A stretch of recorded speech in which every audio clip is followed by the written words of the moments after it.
ठीक है बच्चों, अब क्वेश्चन नंबर 5 में क्या है कि एफ एक्स का वैल्यू क्या गिवन है 3/2 माइनस एक्स स्क्वायर। ठीक है, तो ऑब्वियस सी बात है डोमेन क्या होगा, डोमेन अगर तुम एक्स का वैल्यू √2 डालोगे या -√2 डालोगे तो डिनोमिनेटर 0 हो जाएगा। तो हमने क्या किया, डोमेन में ऑल रियल नंबर से -√2 और 2 हटा दिया। अब हमने क्या किया, फिर वही कहानी y is equal to f x डाला। एफ एक्स डाल के फिर हमने सॉल्व किया तो हमें क्या दिख गया कि एक्स में क्वाड्रेटिक दिख गया, एक्स में है नहीं क्वाड्रेटिक, तो एक्स में हमें क्वाड्रेटिक दिख गया।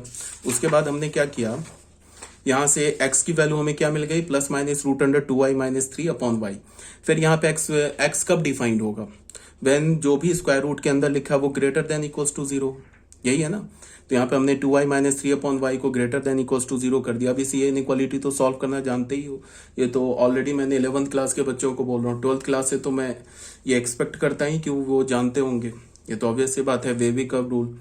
तो 2y-3 में से हमने क्या किया कि 2 को कॉमन लेके इधर भेज दिया, तो 2 तो से डिवाइड किया तो 2 क्या हमारा पॉजिटिव रियल नंबर है, तो क्या होगा, इनइक्वालिटी चेंज नहीं होगा।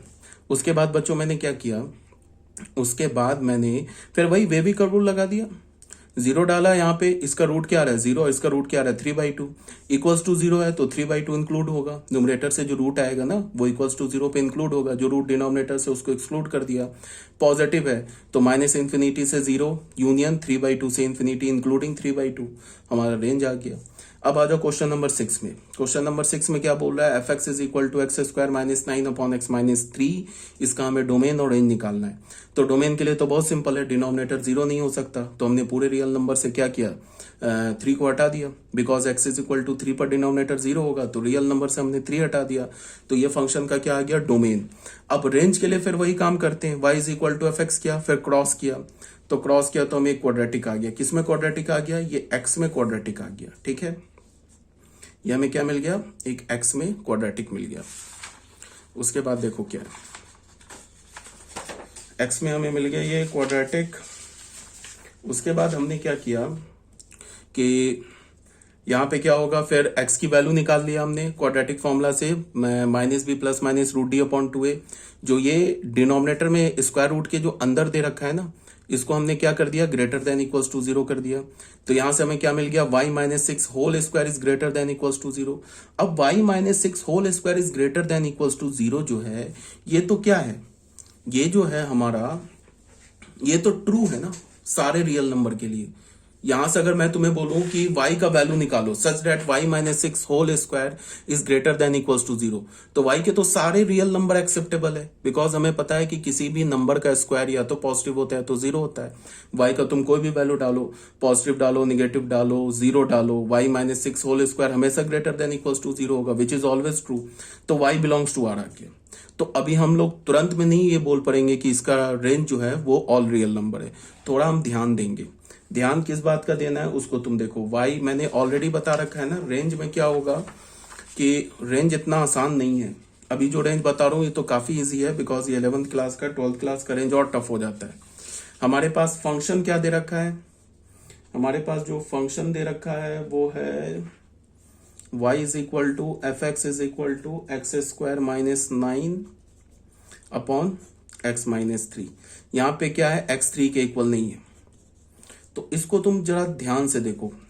यहां पे क्या होगा, इसको मैं लिख सकता हूं x-3 x+3/x-3। अब यहां पे क्या है कि x जो है वो 3 के इक्वल नहीं है, तो यहां से हमें क्या पता चला कि x-3 जो है वो 0 के इक्वल नहीं है, x-3 0 के इक्वल नहीं है। तो अगर x-3 0 के इक्वल नहीं है तो न्यूमरेटर और डिनोमिनेटर से हमने कैंसिल कर दिया, तो fx हमें क्या मिल गया, x+3 मिल गया। अब ऐसा नहीं कि अब इसको देख के हम बोल पड़ेंगे कि यहाँ पे तो x तो 3 तो डाल ही सकते, क्या प्रॉब्लम है। यहां से हम शुरू से ही मना करके आए कि x 3 के इक्वल नहीं है, तो ये जो फंक्शन है ना, यहाँ पे भी हमें बोलना होगा x is not equals to 3। ठीक है, अगर यहाँ पे हमने बोल दिया ना x इज इक्वल टू 3 तो फंक्शन ही चेंज हो गया, तब ये ओरिजिनल फंक्शन ये वाला फंक्शन नहीं रहा, तब हमारा फंक्शन क्या हो गया, चेंज हो गया। तो यहाँ पे भी हमने क्या बोलना होगा कि एफ एक्स किसके इक्वल है, x+3 के इक्वल है, बट x 3 के इक्वल नहीं है। तो तुम ऐसे सोचो इस बात को ना, तुम ऐसे सोचो कि यहां पे इस फंक्शन को देख के मुझे क्या लग रहा है कि अगर x का वैल्यू 3, ये 3 के इक्वल नहीं है, अगर x 3 के, यहां पे क्या x 3 के इक्वल नहीं है, तो इसका क्या मतलब होगा कि 3 के क्रॉसपॉन्डिंग ना, 3 के क्रॉसपॉन्डिंग हमें y का वैल्यू नहीं मिलेगा, 3 के क्रॉसपॉन्डिंग y का वैल्यू नहीं मिलेगा। तो तुम यहां पे देखो कि अगर मैं यहां पे x का वैल्यू 3 डालता हूं ना, तो y का वैल्यू क्या आ रहा है, 6 आ रहा है। x का वैल्यू अगर यहां पे मैं 3 डालता हूं, यहां तो मैं 3 नहीं डाल सकता हूं, x का वैल्यू 3, यहां पे तो गड़बड़ हो जाएगा। ये भी x इज इक्वल टू 3 के लिए मना कर रहा है। बट अगर मैं बोल रहा हूं कि अगर मैंने x का वैल्यू 3 डाल दिया तो y का वैल्यू क्या आ जाएगा, 6। बट x का वैल्यू हम 3 तो डाल नहीं सकते, इसका मतलब y का वैल्यू 6 हो नहीं सकता। इसका मतलब रेंज में 6 नहीं आएगा। रेंज में क्या नहीं आएगा, 6 नहीं आएगा। बात समझ रहे हो, रेंज में 6 नहीं आएगा। क्यों नहीं आएगा, बिकॉज x का वैल्यू 3 नहीं हो सकता। अगर तुमने यहाँ पे x का वैल्यू 3 डाला ना, तो y का वैल्यू हो जाएगा 6, बट रेंज में क्या होगा, 6 नहीं आएगा। तो हमारा फाइनल जो रेंज हो गया ना फंक्शन का, वो क्या हो गया, ऑल रियल नंबर -6। नहीं समझ में आया तो एक बार ग्राफ से समझा के देखता हूं। y is equal to x plus 3 का ग्राफ ड्रॉ करते हैं। 10th में आता है ना कैसे ग्राफ ड्रॉ करते हैं। एक बार x का वैल्यू 0 डाला तो y का वैल्यू 3 मिल गया, एंड एक बार हमने y का वैल्यू 0 डाला तो x का वैल्यू क्या मिल गया, -3, 0। अब मैं इसका ग्राफ ड्रॉ कर रहा हूं, देखो इस फंक्शन का 0,3 कुछ समथिंग यहाँ पे होगा, -3,0 यहाँ पे होगा। इसको हमने ड्रॉ कर दिया। अगर मैं बोलूं कि ये ग्राफ सही ड्रॉ किया फंक्शन का, किस फंक्शन का, इस फंक्शन का, तो गलत ग्राफ ड्रॉ किया है। क्यों गलत किया वो भी बता रहा हूं। यहां पे कोई पॉइंट होगा 3, बट 3 के क्रॉसपॉन्डिंग हमें ग्राफ में क्या मिलना चाहिए, होल। ये होल होगा यहां पे, और इस होल का कोऑर्डिनेट क्या होगा, 0,6। 3 के क्रॉसपॉन्डिंग होल क्यों होगा, बिकॉज 3 के क्रॉसपॉन्डिंग y का कोई वैल्यू नहीं मिल रहा। क्यों नहीं मिल रहा, बिकॉज 3 जो है ना फंक्शन के डोमेन में नहीं है। तो ये ग्राफ करेक्ट है फंक्शन का। अब यहाँ पे होल बना दिया ना। अब ये जो है ये किसका ग्राफ है, ये y is equal to f x, चाहे ऐसे लिख लो x² -9/(x-3) का ग्राफ है, या तुम ऐसे लिख लो f x is equal to ये x+3 का ग्राफ है, where x is not equal to 3, ऐसे लिख लो। तो यहाँ पे रेंज, यहां से क्या पता चल रहा था हमें, यहां से हमें पता चल रहा था रेंज जो है ऑल रियल नंबर है। बट फिर हमने क्या देखा कि x इज इक्वल टू 3 जो है ना फंक्शन के डोमेन में नहीं है। इसका मतलब क्या होगा, x इज इक्वल टू 3 के क्रॉसपॉन्डिंग जो फंक्शन का वैल्यू होगा वो नहीं आ सकता y का वैल्यू। ठीक है, तो हमने क्या किया, x इज इक्वल टू 3 के क्रॉसपॉन्डिंग यहाँ पे देखा फंक्शन का वैल्यू क्या आ रहा है। यहाँ पे हमने सॉल्व किया ना इसको, यहाँ पे देखा। अब 12th क्लास के बच्चे समझ रहे होंगे मैं क्या बोल रहा हूं। देखो 11th क्लास के बच्चों को समझाने के लिए लिमिट यूज करना होगा, एग्जैक्ट यूज। अगर मैं सही से बोलूं ना, मैं अभी कुछ स्टेटमेंट गलत बोल रहा हूं, ये 12th क्लास के बच्चे समझ रहे होंगे। यहाँ पे मैं क्या बोल रहा हूँ कि यहाँ पे मैंने x इज इक्वल टू 3 डाल के यहाँ से y का वैल्यू निकाल लिया, बट ये x तो 3 मना कर रहा है, तो यहाँ पे मैं 3 डाल ही नहीं सकता हूँ। तो 12th क्लास के बच्चों को बोल रहा हूँ कि लिमिटिंग वैल्यू देख रहा हूँ। अब 11th क्लास के बच्चे अभी नहीं समझ रहे लिमिटिंग वैल्यू क्या है। लिमिटिंग वैल्यू देख रहा हूँ, जब x 3 के इक्वल जाएगा ना तो y का वैल्यू किसके इक्वल जाएगा, 6 के इक्वल जाएगा। इसका मतलब क्या है कि 6 जो है ना फंक्शन के डोमेन में नहीं है। ठीक है, अभी जो भी 11th क्लास के बच्चे, अभी मैंने क्या बोला वो भूल जाओ, बट तुम ऐसे देखो कि अगर हमने यहाँ पे x का वैल्यू 3 डाला तो y का वैल्यू क्या हो जाएगा, 6 हो जाएगा। बट क्या बोल रखा है कि 3 तो फंक्शन में आ नहीं सकता है, बिकॉज 3 फंक्शन के डोमेन में नहीं है, तो y का वैल्यू 6 नहीं हो सकता है। यहाँ पे y क्या बोल रहा है, ऑल रियल नंबर। तो हमने क्या किया, पूरे रियल नंबर से 6 को हटा दिया, तो वो क्या हो गया, फंक्शन का रेंज हो गया। ऑल्टरनेटिवली में क्या दे रखा है, ये fx दे रखा है। देखो इसी तरह से हमने इसको क्या किया, न्यूमरेटर को फैक्टराइज कर लिया तो x+3 आ गया। यहाँ पे भी हम क्या बोलेंगे कि x जो होगा वो 3 के इक्वल नहीं होगा, यहाँ पे भी बोलेंगे। ठीक है, तो y is equal to x+3, but when y is equal to 6, x is equal to 3, which is not possible. अगर x का वैल्यू 3 डाले तो y का वैल्यू 6 आ जाएगा, जो कि पॉसिबल नहीं है। तो पॉसिबल नहीं है तो फिर क्या करेंगे, ऑल रियल नंबर से हमने 6 हटा दिया, जो कि हमारा फंक्शन का फाइनल डोमेन आ गया। अब क्वेश्चन नंबर 7 में आते हैं। फंक्शन का वैल्यू क्या दे रखा है, f(x) किसके इक्वल है, 4 - x/(x-4). तो डोमेन क्या हो जाएगा, ऑल रियल नंबर -4। अब रेंज के लिए तुम देखो, रेंज के लिए क्या है कि रेंज के लिए तुम ऐसे देखो, हमारे पास क्या दे रखा है, f(x) का वैल्यू क्या है हमारे पास, 4 - x/(x-4), ये दे रखा है ना बच्चों। यहाँ पे तो डोमेन में मना कर दिया कि x जो है 4 के इक्वल नहीं हो सकता, वो तो मना कर दिया। अब इसको मैं लिख सकता हूँ, ऊपर से मैंने माइनस कॉमन ले लिया, तो इसको लिख सकता हूँ x - 4/x-4। अब न्यूमरेटर डिनोमिनेटर से इसको कैंसिल कर सकता हूँ, क्यों, बिकॉज x 4 के इक्वल नहीं है, तो x - 4 0 के इक्वल नहीं है, तो वैल्यू क्या आ गया, -1।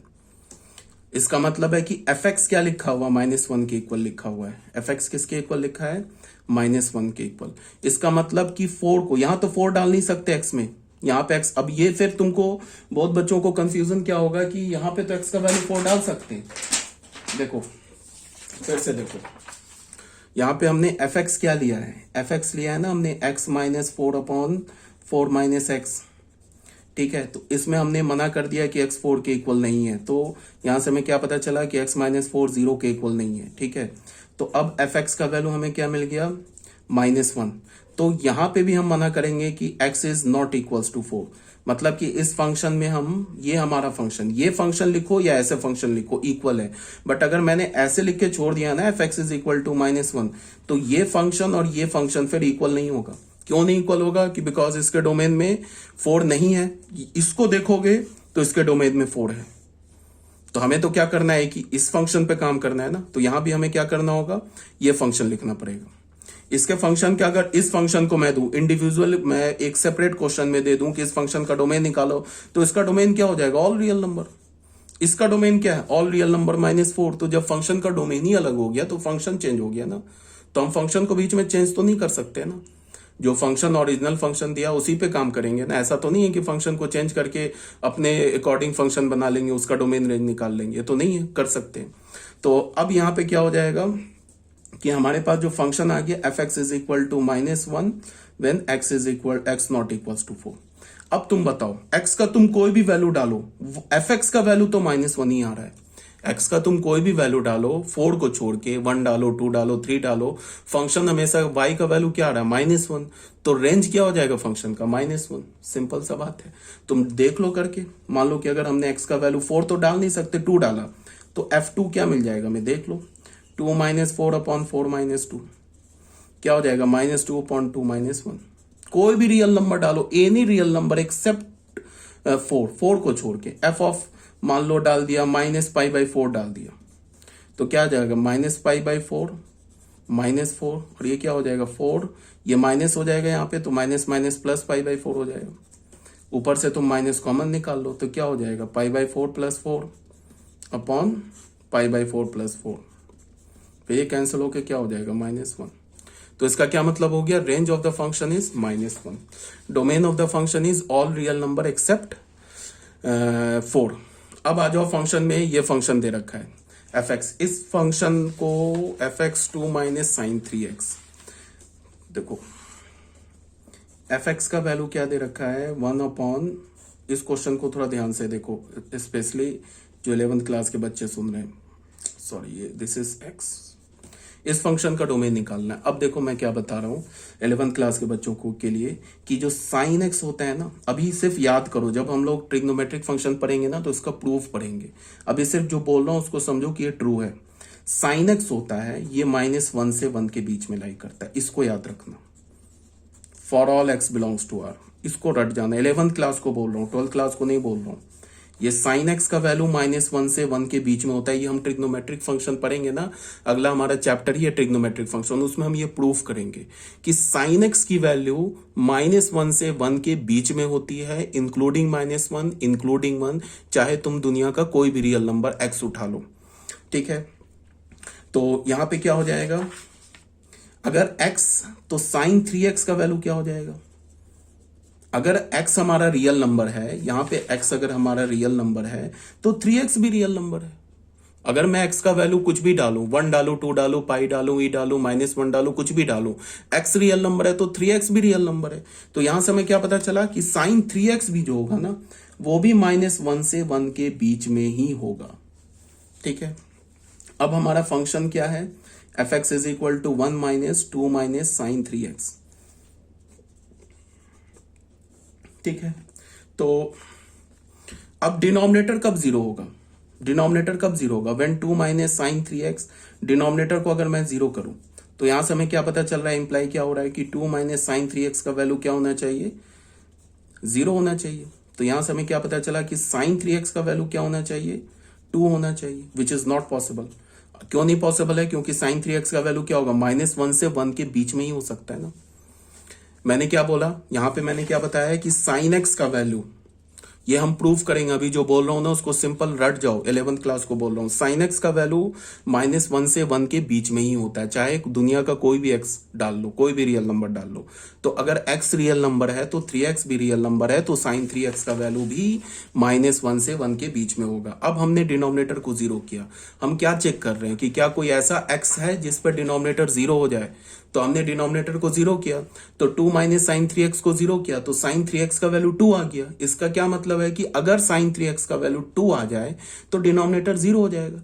बट हमें पता है कि साइन 3x तो -1 से 1 के बीच में ही लाई करता है, तो साइन 3x का वैल्यू कभी 2 हो नहीं सकता। इसका मतलब डिनोमिनेटर कभी 0 हो नहीं सकता।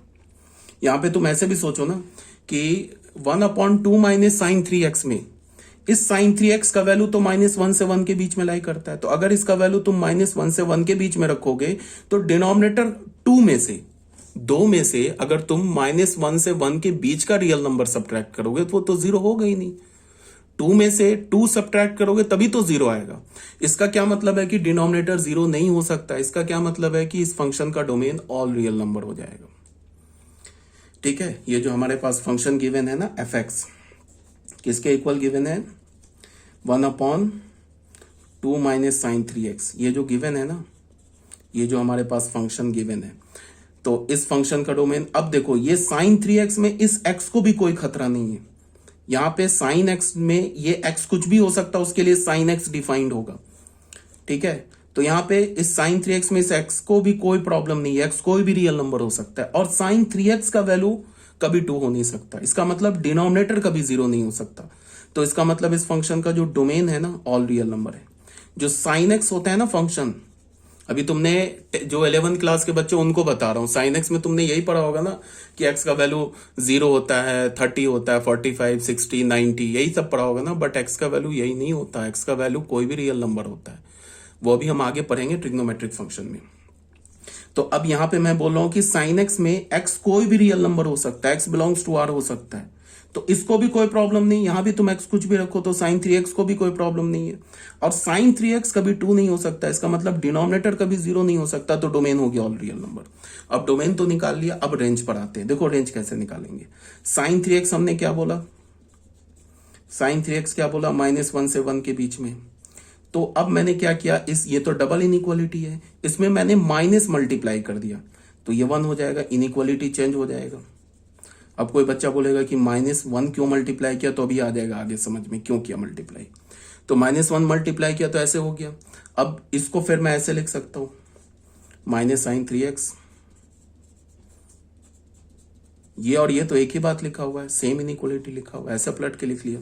अब फिर मैंने क्या किया, 2 ऐड कर दिया, तो -1 + 2, 2 ऐड करने से तो इनइक्वालिटी चेंज होता नहीं है, तो 2 माइनस साइन 3x हो गया ये, और ये क्या हो गया 1 + 2 हो गया, तो ये क्या हो गया 1, और ये क्या हो गया 2 माइनस साइन 3x, ये क्या हो गया 3।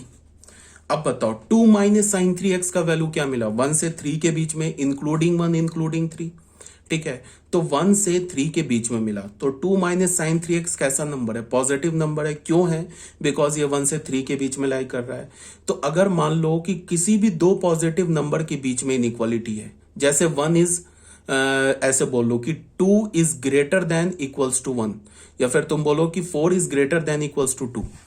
तो जब उसका तुम दो पॉजिटिव नंबर के बीच में इनइक्वालिटी होता है ना, जो बोल रहा हूं ध्यान से सुनो, दो पॉजिटिव नंबर के बीच में अगर इनइक्वालिटी होता है ना, उसका तुम रेसिप्रोकल लोगे ना तो इनइक्वालिटी चेंज हो जाएगा। जैसे 4 is greater than equals to 2 है, तो फिर 1/4 लेस देन इक्वल्स टू 2 हो जाएगा, 1/2 हो जाएगा। अगर 4 is greater than equals to 2, ये स्टेटमेंट सही है ना, 4 is greater than equals to 2। अगर मैंने इनइक्वालिटी लिया तो फिर 1/4 ये रेसिप्रोकल लिया, तो ये लेस देन इक्वल्स टू 1/2 हो जाएगा। रेसिप्रोकल लेने से क्या होता है, अगर दो पॉजिटिव नंबर के बीच में है तब बोल रहा हूं, एक पॉजिटिव एक निगेटिव है तो फिर नहीं है ये रूल। अगर दो पॉजिटिव नंबर के बीच में इनइक्वालिटी है या दो निगेटिव नंबर के बीच में इनइक्वालिटी है, तो तुम क्या करो, पहले अगर दो निगेटिव नंबर के बीच में इनइक्वालिटी है तो उसको माइनस से मल्टीप्लाई करके दोनों को पॉजिटिव बना लो। अब फिर जब रेसिप्रोकल लोगे ना तो फिर इनइक्वालिटी क्या हो जाएगा, रिवर्स हो जाएगा। तो अगर 4 is greater than equals to 2 है तो 1/4 is less than equals to 1/2 हो जाएगा। अगर मैं बोलूं कि -4 is greater than equals to -6 तो पहले मैंने माइनस से मल्टीप्लाई करके इसको पॉजिटिव बना लिया। 4 is less than equals to 6 हो गया। फिर अब रेसिप्रोकल ले लिया तो 1/4, फिर इनइक्वालिटी चेंज हो जाएगा, 1/6 हो जाएगा। समझ रहे हो बात को? ऐसे होता है। तो ये जो है ना हमारा नंबर, ये 1 से 3 के बीच में है, तो ये तो पॉजिटिव है। अब रेसिप्रोकल लेंगे तो 1 का reciprocal 1 greater than inequality change 1/2 minus sign 3x हो गया ये, और यहां भी ऐसे हो जाएगा। अब फिर इसको पलट के क्या लिख लिया, 1/3, ये क्या हो गया 1/2 माइनस साइन 3x हो गया ये, इक्वल्स टू 1। अब ये क्या लिखा है, ये fx लिखा है, ये क्या लिखा है, fx लिखा है। तो क्या हो गया 1/3 fx, ठीक है। तो ये fx क्या y, तो इसको मैं लिख सकता हूं ना 1/3 less than equals to y greater than equals to y less than equals to 1। तो ये y का रेंज आ गया, तो y का क्या हो गया, बिलोंग्स टू 1/3 to 1। तो ये रेंज हो गया फंक्शन का, यही हो गया फंक्शन का रेंज। ठीक है, ये भी क्लियर हो गया होगा। तो ये हमारा पॉइंट क्वेश्चन नंबर 8 भी क्लियर है। अब क्वेश्चन नंबर 9 में आ जाओ। क्वेश्चन नंबर 9 में क्या दे रखा है, fx का वैल्यू माइनस मॉड एक्स दे रखा है, ठीक है ना। तो रेंज की बात करें, सॉरी डोमेन की बात करें, तो डोमेन तो ऑल रियल नंबर होगा। क्यों ऑल रियल नंबर होगा, क्योंकि ना इसमें डिनोमिनेटर में कोई x है, ना ही कोई स्क्वायर रूट है, कुछ भी नहीं है। x का वैल्यू कुछ भी डालो, x का वैल्यू कुछ भी डालो, डिफाइंड होगा। Minus of mod x is defined for all x belongs to R. तो डोमेन क्या हो गया, ऑल रियल नंबर। अब रेंज देखो कैसे निकालेंगे। जो मॉड एक्स होता है ना वो ग्रेटर देन इक्वल्स टू 0 होता है for all x belongs to R. Mod x का वैल्यू हमेशा या तो 0 होगा। तुम सोचो ना कि मॉड एक्स का वैल्यू कभी निगेटिव आ सकता है, कभी नहीं आ सकता, चाहे तुम कोई भी एक्स का वैल्यू लो। मॉड एक्स का वैल्यू हमें क्या मिलता है, या तो पॉजिटिव या तो 0। तो mod x is greater than equals to 0 for all x belongs to R. Minus multiply किया तो निगेटिव हो गया। तो mod x is less than equals to 0 for all x belongs to R. यही तो मॉड एक्स वाई है, sorry minus mod x y है। तो इसका क्या मतलब हो गया, एफ एक्स ही तो वाई है, तो y is less than 0 less than equals to 0 for all x belongs to R. तो रेंज क्या हो गया, माइनस इंफिनिटी से 0 इंक्लूडिंग 0। क्यों इंक्लूडिंग 0, बिकॉज इक्वलिटी है। यहां पे फिर आ जाते हैं दूसरे में, एफ एक्स का वैल्यू। एफ एक्स क्या दे रखा है एफ एक्स क्या दे रखा है, मॉड ऑफ एक्स माइनस 1। तो ऑब्वियस ही बात है, फिर मॉड है, कोई भी एक्स चलेगा, इसका मतलब डोमेन ऑल रियल नंबर हो गया।